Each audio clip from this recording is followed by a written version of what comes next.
அஸ்ஸலாமு அலைக்கும் வரஹ்மத்துல்லாஹி தஆலா வபரகாத்துஹு. நஹ்மதுஹு வ நுஸல்லி அலா ரசூலிஹில் கரீம். அம்மா பஅது. ஃபக்கத் கால அல்லாஹு தஆலா ஃபீ குர்ஆனிஹில் கதீம் வல் கிதாபில் மஜீத். அஊது பில்லாஹி மினஷ் ஷைத்தானிர் ரஜீம். காலு யா மூசா இன்னா லன் நதுகுலஹா அபதா மா தாமு ஃபீஹா ஃபதுஹபு அன்த வ ரப்புக ஃபகாத்திலா இன்னா ஹாஹுனா காயிதுன்.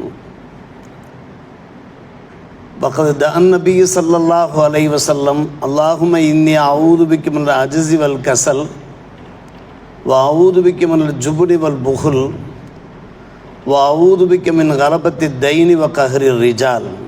முத்தஃபகுன் அலைஹி.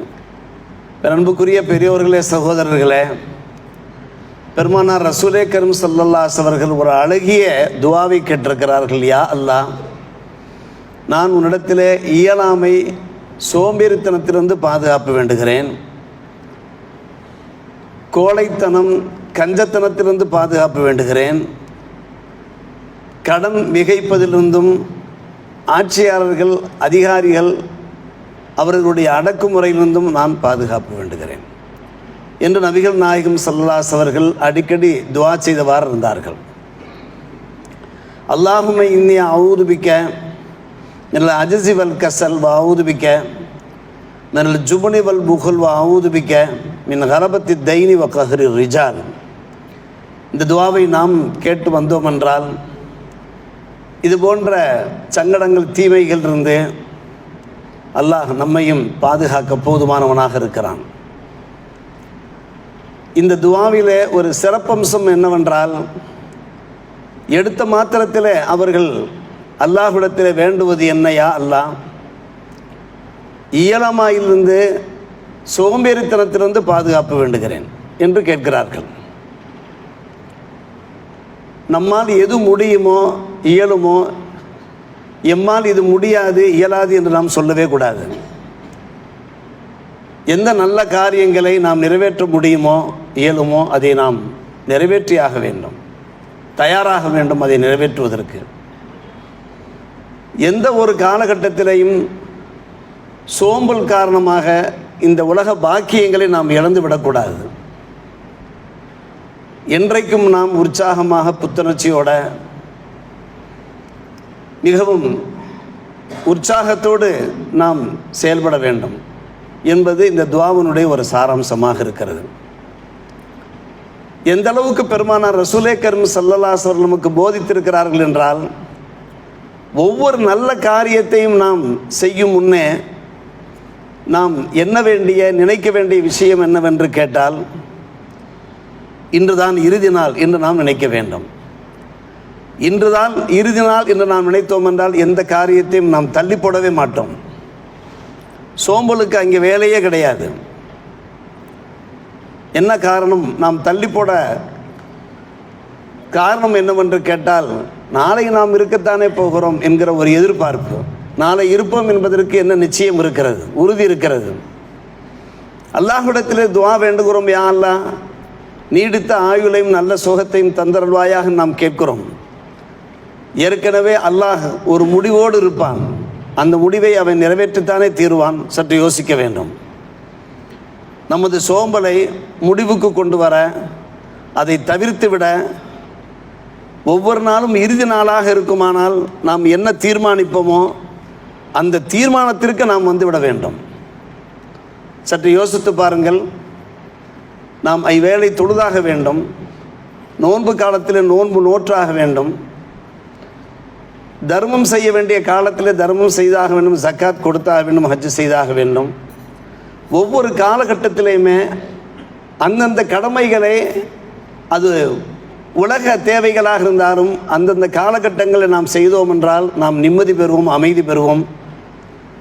பிற்காலத்திலே நாம் கவலைப்பட மாட்டோம், கை சேதம் கொள்ள மாட்டோம்.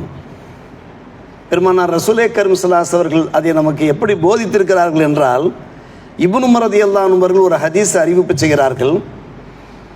பைஹகியில் இந்த ஹதீஸ் பதிவாக இருக்கிறது. அன்னலம் பெருமானார் ரசூலே கரீம் ஸல்லல்லாஹு அலைஹி அவர்கள் தங்களுடைய அன்பு நண்பர்களை பார்த்து கூறுவார்களாம், சல்லி சலாத்த அத்தியாயம், நீ தொழும்போது இதுதான் கடைசி தொழுகை என்று எண்ணி நீ தொழு. இன்று நாம் இந்த உலகத்தை விட்டும் விடைபெற்று அல்லாஹ்வை சென்று நாம் அடைய போகிறோம் என்கின்ற நினைப்போடு நீ தொழு என்று பெருமானார் ரசூலே கரீம் ஸல்லல்லாஹு அலைஹி வஸல்லம் சொன்னார்கள் என்றால் இது தொழுகைக்காக வேண்டி மட்டுமல்ல அருமை சகோதரர்களே. ஒரு விஷயம், இவ்வாறு நாம் தொழுவும் போது ஒரு பூணிப்போடு தொழுவோம், இறையச்சத்தோடு தொழுவோம், இதய சுத்தியோடும் நாம் தொழுவோம். மற்றொன்று, அன்பு சகோதரர்களே, அடுத்த நிமிஷம் நாம் இருப்போமா, அடுத்த நாள் நாம் இருப்போமா, அது அல்லாஹுடைய கையில் தான் இருக்கிறது. ஒவ்வொருவரும் இதை என்ன ஆரம்பித்தார் என்றால் அவரால் தொழாமல் இருக்க முடியுமா? யோசித்து பாருங்கள். நபிகள் நாயகம் ஸல்லல்லாஹு அலைஹி வஸல்லம் சொல்லிவிட்டார்கள், நீ தொழுவதானால் இதுதான் கடைசி தொழுகை, அல்லாஹ்வை நாம் அடுத்து நாம் சென்றடைய போகிறோம் என்கின்ற அந்த தீர்மானத்தோடு தொழு என்று பெருமானார் ரசூலே கரீம் ஸல்லல்லாஹு அலைஹி வஸல்லம் அவர்கள் பகிர்கிறார்கள் என்றால், தொழுகையை விடக்கூடியவர்களுக்கு இந்த ஹதீஸ் எவ்வளவு முக்கியமான ஹதீஸ் என்பதை யோசித்து பார்க்க வேண்டும். இதன் மூலமாக நமக்கு எதை உணர்த்துகிறார்கள் சற்று யோசித்து பாருங்கள். எந்த ஒரு நல்ல காரியமாக இருந்தாலும் அன்பு சகோதரர்களே, அந்தந்த காலகட்டத்திலே நாம் அதை செய்துவிட வேண்டும். அதன் காரணமாகத்தான் நபிகள் நாயகம் ஸல்லல்லாஹு அலைஹி வஸல்லம் அவர்கள் சோம்பலிலிருந்து பாதுகாப்பு வேண்டினார்கள். அதே சோம்பலிலிருந்து நாமும் பாதுகாப்பு வேண்ட வேண்டும். பெருமானார் ரசூலே கரீம் ஸல்லல்லாஹு அலைஹி வஸல்லம் அவர்களை அல்லாஹ் எப்படி சோம்பலிலிருந்து பாதுகாத்தானோ அதே போல் நம்மையும் பாதுகாப்பானாக. முக்கியமாக அருமை சகோதரர்களே, நாம் யாரோடு நட்பு கொள்கிறோமோ அவர்கள் சோம்பேறிகளாக இருக்கக்கூடாது, அலட்சியம் செய்யக்கூடியவர்களாக இருக்கக்கூடாது. எந்த ஒரு காரியத்தையும் சோம்பேறிகளோடு ஒருபோதும் நட்பு வைக்காதீர்கள் என்று சொல்வார்கள். குறிப்பாக ஹாஜிகளுக்கு சொல்வார்கள், உம்ரா செய்யக்கூடியவர்களுக்கு சொல்வார், புனித மக்கா மதீனா யாத்திரை செல்லக்கூடியவர்களுக்கு சொல்வார்கள். காரணம், அவர்கள் என்ன செய்வார்கள், அந்த புனித மக்கா மதீனா சென்று அடைந்ததற்கு பின்னாலே எந்த சோம்பேறிகளோடு நாம் நட்பு வைத்து ஒரே அறையிலே தங்குகிறோமோ, ஒரே விடுதியிலே தங்குகிறோமோ, அவர்கள் தங்களுடைய அந்த இயற்கை தன்மைக்கு நம்மை இழுத்து செல்வார்கள். நாம் பல முறை பார்த்திருக்கிறோம் அருமை சகோதரர்களே. நாம் லுகர் நம்முடைய விடுதியிலேயே தொழுது கொள்ளலாம், வெயில் கடுமையாக இருக்கிறது, வெயில் தாழ்ந்ததற்கு பின்னாலே செல்லலாம் என்று சொல்வார்கள். சரி, வெயில் தாழ்கின்ற அந்த சந்தர்ப்பத்தில் சற்று உறங்கிவிட்டு செல்லலாமே என்று சொல்வார்கள். இப்படி ஒவ்வொன்றாக அருமை சகோதரர்களே, இதனால் அங்கே புனித மக்காவிலே ஹரம் ஷரீஃபிலே தொழுவதனால் பல்லாயிரக்கணக்கான நன்மைகள் கிடைக்கப்பெறுகின்றன. அது கிடைக்குமா சற்று யோசித்து பார்க்க வேண்டும். எனவே உதாரணத்துக்காக சொல்வார்கள், நீங்கள் புனித மக்கா மதீனா யாத்திரை செல்கிற போது நல்ல புத்துணர்ச்சியோடு எவர் செயல்படுவாரோ, அமல் செய்வாரோ, இபாதத்தில் ஈடுபடுவாரோ அவர்களை நீங்கள் உற்ற தோழர்களாக ஆக்கிக் கொள்ளுங்கள் என்று சொல்வார்கள். இது அவர்களுக்காக சொல்வது மட்டுமல்ல, நாம் யாரோடு பழகுகிறோமோ, யாரோடு நெருங்கி நட்பு வைத்திருக்கிறோமோ அல்லது உறவு வைத்திருக்கிறோமோ அவர்கள் சோம்பேறிகளாக ஒருபோதும் இருக்கவே கூடாது. நல்ல சுறுசுறுப்பாக செயல்படக்கூடியவர்களாக, உத்வேகமுடையவர்களாக இருக்க வேண்டும். இரண்டாவது விஷயம் என்னவென்றால், நாம் நம்முடைய உடல் நலத்தை பேணியவாறு இருக்க வேண்டும். என்றைக்கும் உடல் நலம் இருக்குமானால் நிச்சயமாக நம்மிடத்தில் அந்த சோம்பேறித்தன்மை ஏற்படவே செய்யாது. அல்லாஹ் ரசூல் அதை நமக்கு உணர்த்தி காண்பித்திருக்கிறார்கள். குர்ஆனிலே அல்லாஹ் சொல்லும்போது, யா அய்யுஹல்லதீன ஆமனு ஹுது ஹித்ரக்கும், ஈமான் கொண்ட விசுவாசிகளே நீங்கள் மிகவும் கவனமாக இருங்கள், உங்களை நீங்கள் தயாராக வைத்துக் கொள்ளுங்கள் என்று அல்லாஹ் ரப்புல் ஆலமீன் கூறுகிறான். எச்சரிக்கையாக இருங்கள். ஹித்ர் என்றாலே எச்சரிக்கை. உங்களுடைய உடல் நலனை நீங்கள் பேணி வந்தீர்கள் என்றால் எந்த ஒரு வணக்க வழிபாடுகளிலேயும் நீங்கள் ஈடுபட நீங்கள் சோர்ந்து போக மாட்டீர்கள், களைப்படைய மாட்டீர்கள், எந்த ஒரு காரியங்களையும் நீங்கள் தள்ளிப்பட மாட்டீர்கள். எனவே தான் அன்பு சகோதரர்களே, பெரியோர்களே, அந்த உடல் சோர்வை தவிர்ப்பதற்கு ஒரு சிறிய அளவாயினும் நாம் உடல் பயிற்சி தினசரி செய்து வர வேண்டும். தினசரி உடல் பயிற்சி நாம் செய்து வர வேண்டும். நல்ல ஆகுமான விளையாட்டுகளையும் நாம் ஈடுபடுவதில் மார்க்கம் தடை செய்யவில்லை. அதற்கென்று தனி ஹதீஸுகள் எல்லாம் வந்திருக்கிறது.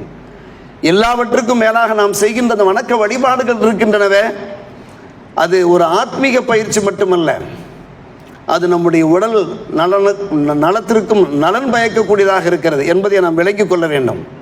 அதிகாலையிலே சுபுஹ் தொழுகையிலிருந்து நாம் நம்முடைய வணக்க வழிபாட்டை ஆரம்பித்து ஐவேளை நாம் தொடர்ந்து தொழுது வந்தோம் என்றால், அன்பு சகோதரர்களே, நிச்சயமாக நம்முடைய உடல் நலம் பாதுகாக்கப்படும் என்பதில் சிந்தித்தும் சந்தேகமில்லை. நம்ம 3 அன்பான பெருமக்களே, எந்த ஒரு காரியங்களை நாம் செய்வதானாலும் அந்த காரியங்களை செய்யாமல் இருப்பதற்கு அல்லது அதை தாமதிப்பதற்கு ஏதாவது சாக்கு போக்கு சொல்லி கொண்டிருக்கக்கூடாது.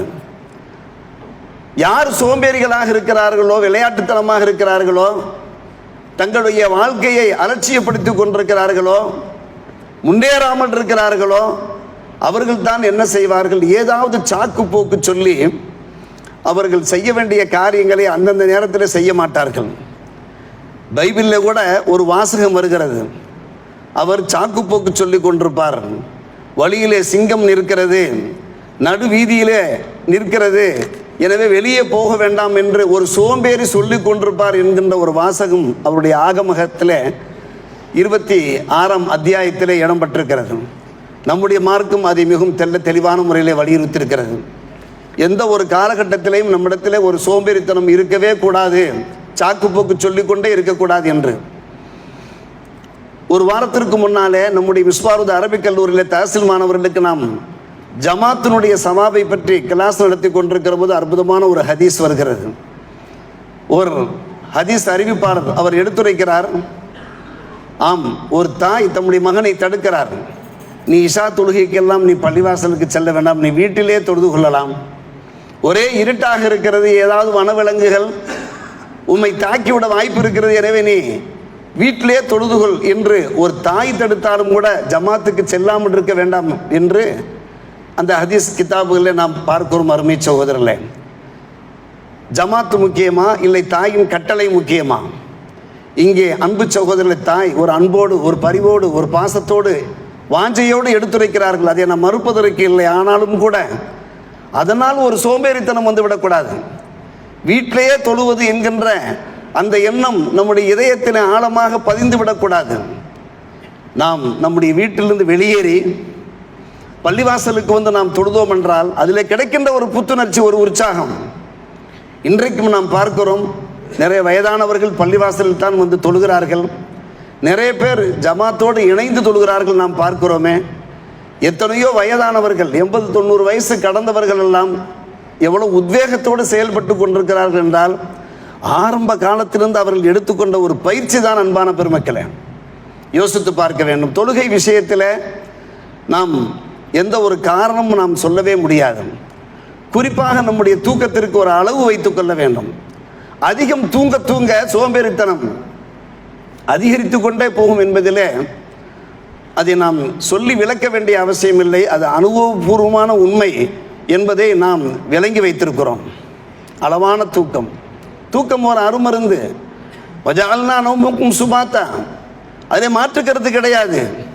ஆனால் 7-8 மணி நேரம் தூங்குவதற்கு பகரமாக 10 மணி நேரம் 12 மணி நேரம் இப்படி நாம் தூங்கி கொண்டிருந்தோம் என்றால் அந்த தூக்கத்திற்கு பின்னாலே ஏற்படுகிற அந்த அலட்சியம் இருக்கிறது, சோம்பேறித்தனம் இருக்கிறது, அது சொல்லி மாறாது. அதை நாம் பலரிலே நாம் தெரிந்து வைத்திருக்கிறோம். எனவே தான் பெருமானார் ரசூலே கரீம் ஸல்லல்லாஹு அலைஹி அவர்கள் அதிகம் தூங்கக்கூடியவரை அவருடைய காதிலே சைத்தான் சிறுநீர் கழித்திருக்கிறான் என்று சொன்னார்கள்.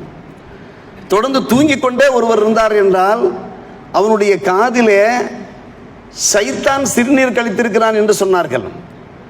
இப்போது நாம் சொன்னோம் என்றால் அது ஒரு குற்றமாக ஆகிவிடும். ஒருவர் சுபுவுக்கு தொழுகாமல், ஜமாத்திற்கு வராமல் அல்லது வீட்டிலே எழுந்து தொழாமல் அவர் இருந்தார் என்றால் அவருடைய காதிலே சைத்தான் மூத்திரம் கழித்திருக்கிறான் என்று சொன்னால் கோபம் உண்டாகும். ஆனால் பெருமானார் ரசூலே கரீம் ஸல்லல்லாஹு அலைஹி வஸல்லம் கூறுகிறார்கள், ஃபகத் ரவல் புகாரி அன் இப்னி மஸ்ஊத் ரலியல்லாஹு தஆலா அன்ஹு கால் ذكر இந்த நபி ஸல்லல்லாஹு அலைஹி வஸல்லம் ஒரு மனிதரை பற்றி பெருமானாரிடத்தில் பிரஸ்தாபிக்கப்பட்ட போது சொல்லப்பட்டது, மாசால நாயிமா ஹத்தா அஸ்பஹ, தூங்கிக் கொண்டே இருக்கிறார்கள்.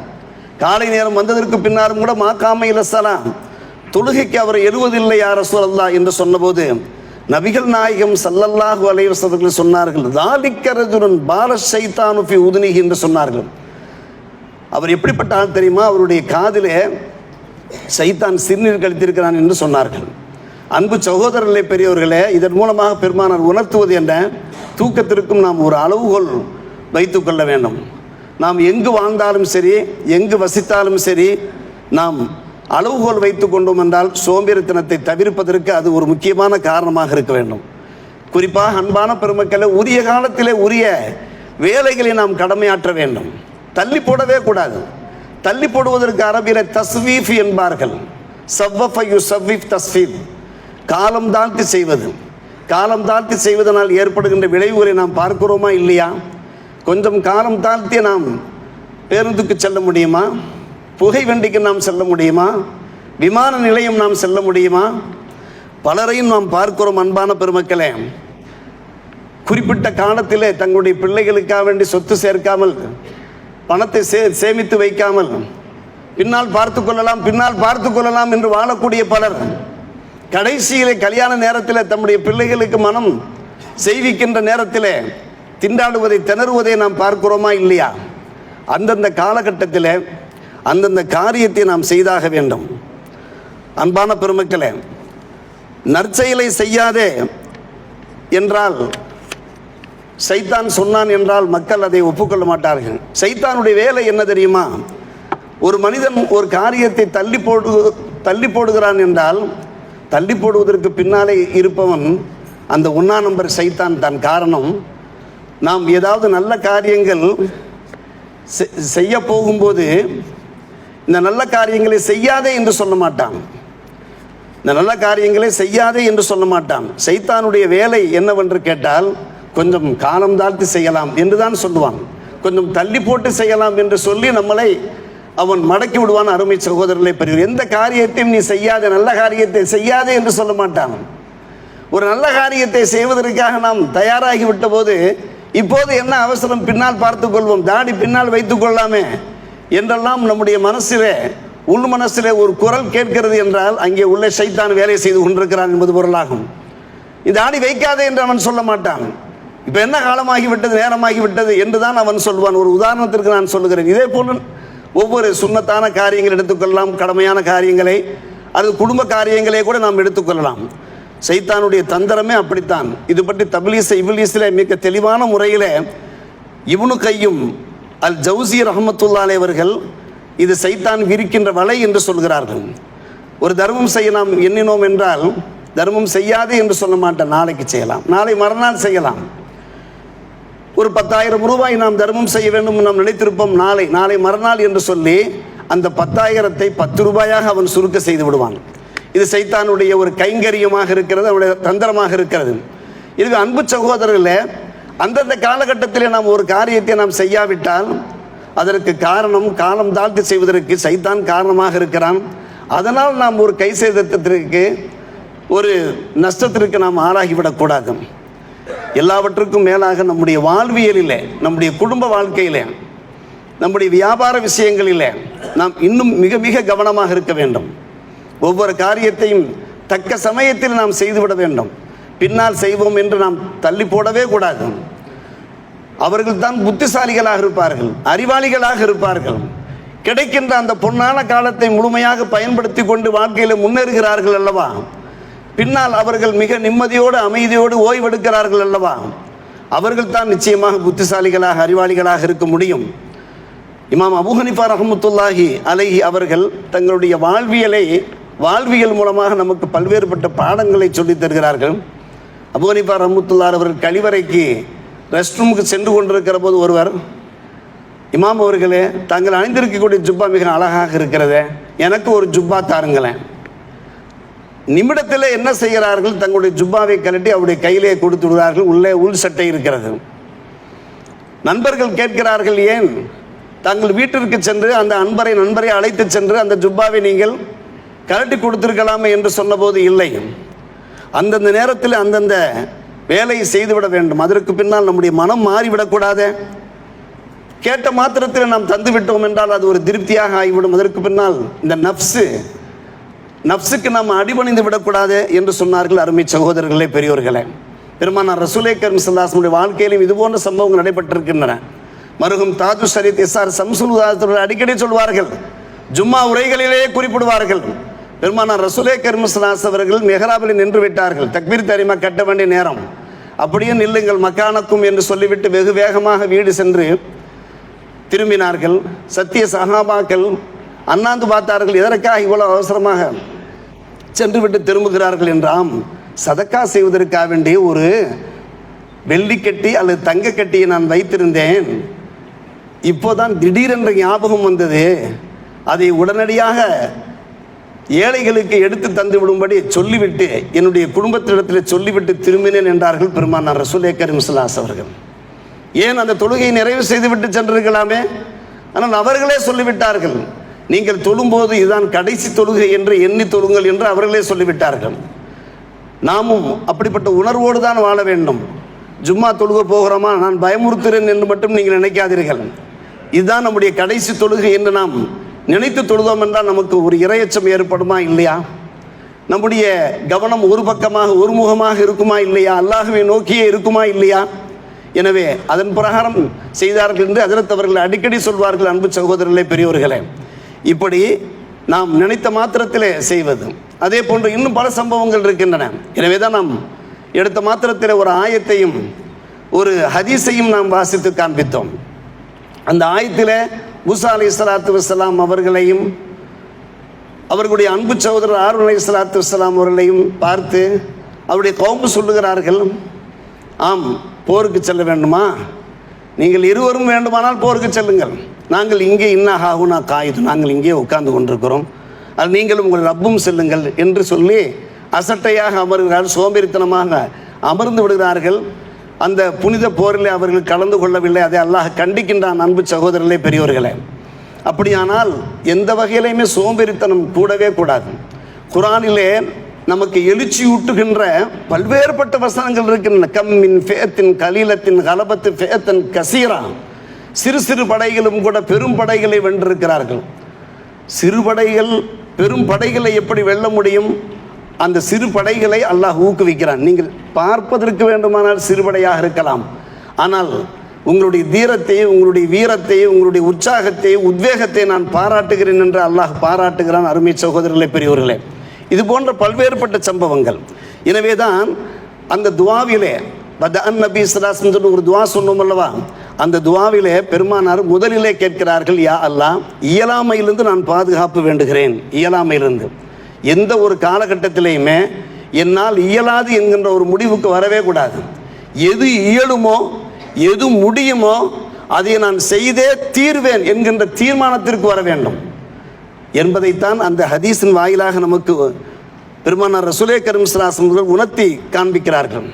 ஆம், ஒரு கடனை வாங்குகின்றோம் என்றால் அந்த கடனை வாங்கும்போது என்னால் இந்த கடனை திரும்ப செலுத்த முடியும் என்கின்ற நம்பிக்கையோடு நாம் அந்த கடனை நாம் வாங்க வேண்டும்.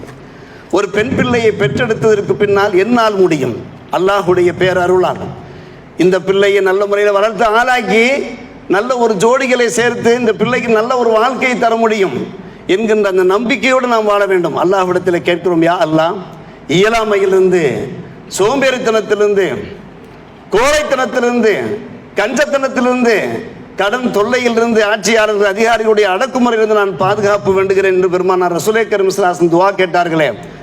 நம்மில் ஒவ்வொருவரும் அந்த துவாவை நாம் கேட்டுக்கொண்டே இருக்க வேண்டும். அன்பு சகோதரர்களே, கடைசியாக நாம் சொல்ல வருவது என்ன?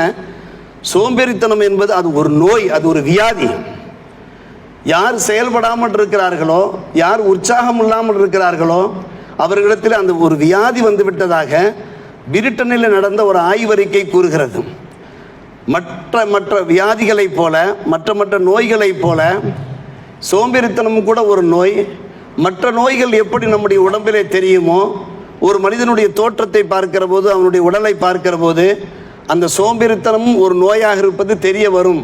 பலரை வைத்து, ஆயிரக்கணக்கான பேரை வைத்து நாம் ஆராய்ச்சி செய்திருக்கிறோம் என்று பிரிட்டனிலிருந்து வெளியான ஒரு ஆய்வறிக்கை கூறுகிறது. அன்பான பெருமக்களே, என்றைக்கும் நாம் புத்துணர்ச்சியோடு, உற்சாகத்தோடு, இறுதி மூச்சு வரை நாம் வாழ வேண்டும் என்பதுதான் நம்முடைய மார்க்கத்தின் நிலைப்பாடு. அன்பான பெருமக்களே, எனவே நாம் எதிர்காலத்தை கவனத்திலே கொள்ள வேண்டும். அது துன்யவி விஷயமாக இருக்கட்டும், அல்லது உகரவி விஷயமாக இருக்கட்டும், இந்த உலகத்தில் வாழ்வதாக இருந்தாலும் கூட என்றைக்கும் நாம் ஒரு புத்துணர்ச்சியோடு, உற்சாகத்தோடு, உத்வேகத்தோடு, அதே போன்று வணக்க வழிபாடுகளிலேயுமே நாம் எந்த காலத்திலுமே பின்தங்கி இருக்கக்கூடாது. அந்தந்த வேலையை அந்தந்த நேரத்தில் தொழுவது என்கிற ஒரு முடிவுக்கு வர வேண்டும். காலை சுபுகு தொழுகை மிக சிறப்பு வாய்ந்த ஒரு தொழுகை. நாம் ஜமாத்தோடு தொழுதோம் என்றால் அப்போது கிடைக்கின்ற ஒரு உற்சாகம், புத்துணர்ச்சி இருக்கிறதே, வாழ்க்கையில் பெறவே முடியாது. அதை அறுதியிட்டு உறுதியாக சொல்ல முடியும். நீங்கள் சுபுகு தொழுகையை அந்த வக்தோடு தொழுதால்தான், ஜமாத்தோடு தொழுதால்தான் அன்றைய தினம் இருக்கிறதே அன்பான பெருமக்களே, உங்களுக்கு ஒரு மங்களகரமான முறையில், மகிழ்ச்சிகரமான முறையில் அமையும். நீங்கள் சுபுகு தொழுகையை டயத்திலே தொழாவிட்டால் நிச்சயமாக அந்த உற்சாகத்தை நாம் பெறவே முடியாது. 2 நாட்களுக்கு முன்னாலே ஒரு நண்பர் சொன்னார், அப்போது கிடைக்கின்ற ஒரு இனிமையே ஹஜ்ரத், சுபுகு தொழுது விட்டு ஒரு ரவுண்டு வருகின்றோமே, அப்போது கிடைக்கிற ஒரு சந்தோஷம் தனி சந்தோஷம், அன்று பூராவுமே முழுக்க நாங்கள் மிக உற்சாகமாக இருப்போம் என்று சொன்னார். அருமை சகோதரர்களே, எல்லாமே ஹதீஸுகள் வாயிலாக நமக்கு ஆன்மீக வாழ்க்கை மட்டும் போதிக்கப்படவில்லை, இந்த உலக வாழ்க்கையின் பலாபலன்களும் போதிக்கப்பட்டிருப்பதை நாம் விளங்குவோமாக, உணர்வோமாக, வாழ்க்கையிலே கடைபிடிப்போமாக. வல்ல அல்லாஹ் ரப்புல் ஆலமீன் நம் எல்லோருக்கும் நல்ல புரிவானாக. வாஹிர் தாவான அல்ஹம்துலில்லாஹி ரப்பில் ஆலமீன்.